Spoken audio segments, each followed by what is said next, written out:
I took your creative writing class, and I don't know, you probably don't remember me because you had so many students, but it's making me emotional because it feels very full circle to me talking to you. The only schooling that I ever had for writing was your class.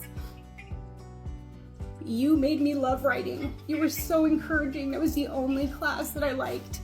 In my whole high school career, that was the only class that I enjoyed. And, you know, I just wanted to tell you that how much you meant. Because I don't know that I would be a writer today if it wasn't for you.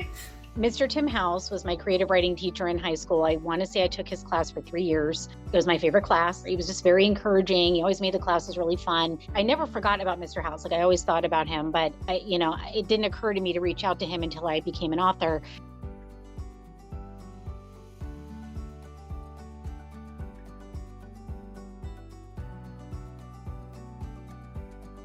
I was going through some of my memory bins because we were moving, and I found all of my writings from when I was in high school. And in there was some poetry books that he had published, and his full name was in there. So I was able to go online and ask my followers, does anybody know Mr. Tim House? Because I'd love to talk to him and thank him for, all the encouragement that he gave me and basically being my favorite teacher ever.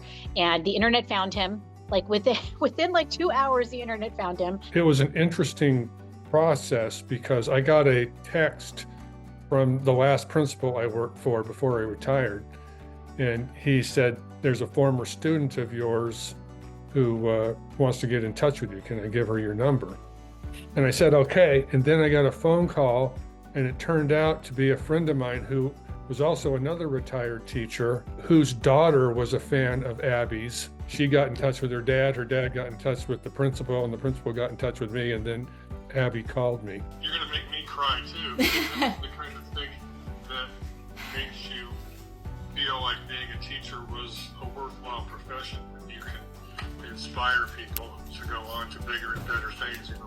You've accomplished a lot more with writing than I ever will, but that pleases me no end, and I'm so glad you called me. Of course, it's very gratifying to hear from one of your former students, but it's not often that they turn out to be best-selling authors. Hearing these kind of things from your students is really better than winning some kind of award or getting a good review from your principal. When she posted that video, and so many other people in the comments were saying, this is going to make me reach out to a teacher that had a positive effect on me and give them props. Teachers really need that because it's a tough profession. Whatever this can do to help my fellow teachers get some of the recognition that they deserve, I think that's the most important thing. One of the really resounding things about this post that I really loved was all of his previous students in the comments talking about, oh my gosh, I know Mr. House, he was my favorite teacher. So it wasn't just my experience that he was a fantastic man, it was every student that had him. I would say if you're a teacher and you're wondering whether or not you're making a difference, you probably are. I'd say don't give up, keep doing what you're doing, and just know that what you do matters, even if you don't know it yet, or even if you never know it, it does matter.